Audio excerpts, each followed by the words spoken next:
मेरा नाम आर्यन है।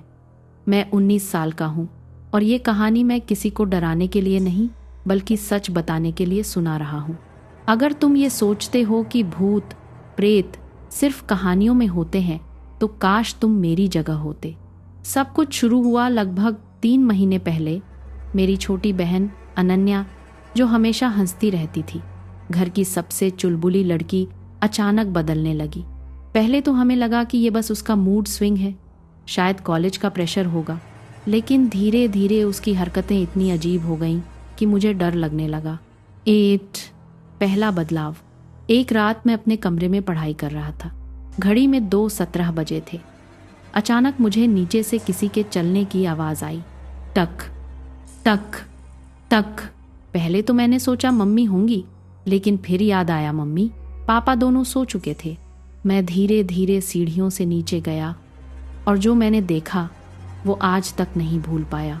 अनन्या वो हॉल में खड़ी थी, लेकिन उसका चेहरा दीवार की तरफ था। अनन्या, मैंने धीरे से पुकारा। वो धीरे धीरे मेरी तरफ मुड़ी। उसकी आंखें पूरी तरह काली लग रही थी और फिर उसने एक अजीब सी आवाज़ में कहा, तुम सो क्यों नहीं रहे आर्यन?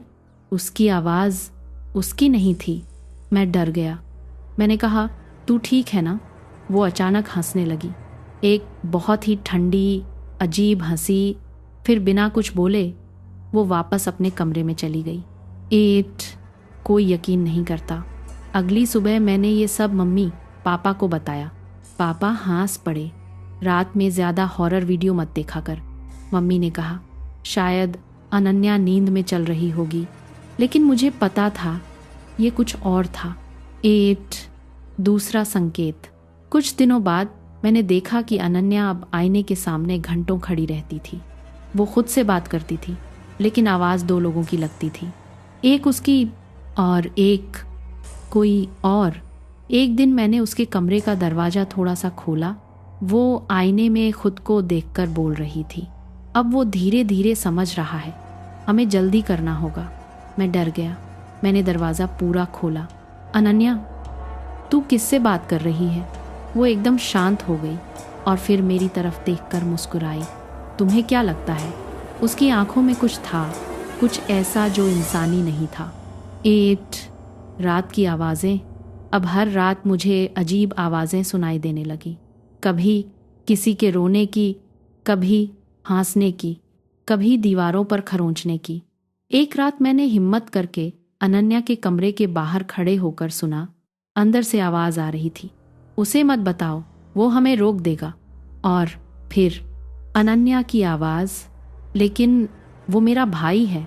फिर वही दूसरी आवाज़, अब वो तुम्हारा कुछ नहीं है। सच सामने आने लगा। अब मैं चुप नहीं रह सकता था। मैंने इंटरनेट पर रिसर्च करना शुरू किया, पोजेशन सिम्टम्स, और जो कुछ मैंने पढ़ा वो सब अनन्या में दिख रहा था। अचानक व्यवहार बदलना, रात में जागना, खुद से बात करना, आँखों का अजीब दिखना।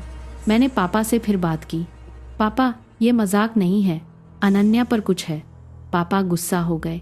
बस अब और नहीं, डॉक्टर के पास ले जाएंगे, लेकिन ये भूत प्रेत की बकवास मत कर। डॉक्टर भी नहीं समझ पाया। हम अनन्या को डॉक्टर के पास ले गए। डॉक्टर ने कहा स्ट्रेस है, शायद एंग्जाइटी डिसऑर्डर। दवाइयाँ दी गई, लेकिन उससे कुछ नहीं बदला, बल्कि चीज़ें और ख़राब हो गईं। सबसे डरावनी रात। उस रात मैं कभी नहीं भूल सकता। मैं अपने कमरे में था, तभी अचानक मेरे दरवाजे पर दस्तक हुई। ठक ठक। मैंने पूछा, कौन? कोई जवाब नहीं। मैंने दरवाज़ा खोला और सामने कोई नहीं था, लेकिन फर्श पर खून जैसा कुछ गिरा हुआ था और वो सीधे अनन्या के कमरे की तरफ जा रहा था। मेरे हाथ कांप रहे थे, लेकिन मैं उसके पीछे पीछे गया। दरवाज़ा थोड़ा खुला था। मैंने अंदर झांका और जो मैंने देखा, वो इंसान नहीं थी। अनन्या छत के कोने में चिपकी हुई थी। हाँ, दीवार और छत के बीच, जैसे गुरुत्वाकर्षण उसके लिए कोई मायने ही नहीं रखता। उसका शरीर टेढ़ा मेढ़ा था और वो मुझे घूर रही थी। फिर उसने धीरे धीरे कहा, तुमने हमें देख लिया। मैं पीछे हट गया। वो अचानक नीचे गिर गई, लेकिन उसे चोट नहीं लगी। वो धीरे धीरे मेरी तरफ आई। अब तुम भी नहीं बचोगे। एट, मैंने सबको बताया, लेकिन देर हो चुकी थी। मैं भागकर मम्मी पापा के कमरे में गया। पापा जल्दी आओ। अनन्या। हम सब उसके कमरे में गए, लेकिन वहाँ सब नॉर्मल था। अनन्या बिस्तर पर सो रही थी। पापा ने गुस्से में कहा, बस अब तू हद पार कर रहा है। एट। अगली सुबह अनन्या गायब थी।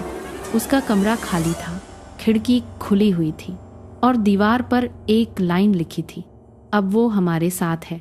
एट। खोज और डर। हमने पुलिस में रिपोर्ट दर्ज कराई, हर जगह तलाश की, लेकिन कोई सुराग नहीं मिला। मैं हर रात सो नहीं पाता था। मुझे लगता था वो कहीं पास है। एट। आखिरी सच्चाई। एक हफ्ते बाद मुझे एक कॉल आया, एक अनजान नंबर से। मैंने उठाया और दूसरी तरफ से आवाज़ आई, आर्यन। वो अनन्या थी। तू कहाँ है? मैंने रोते हुए पूछा। कुछ सेकंड सन्नाटा, फिर वो बोली, मैं ठीक हूँ, लेकिन तुम नहीं हो। और फिर वो हंसी, वही डरावनी हंसी। एट। अंतिम ट्विस्ट। उस रात मैंने आईने में खुद को देखा, लेकिन आईने में जो खड़ा था वो मैं नहीं था। वो मुस्कुरा रहा था और पीछे अनन्या खड़ी थी और उसने धीरे से कहा, अब हम दोनों साथ हैं। एट। द एंड, या शायद नहीं। अगर तुम ये कहानी पढ़ रहे हो और तुम्हारे घर में भी कोई अचानक बदल रहा है, तो उसे नज़रअंदाज मत करना, क्योंकि कभी कभी जो हम बीमारी समझते हैं वो कुछ और होता है, और जब तक तुम सच समझो शायद बहुत देर हो चुकी होती है।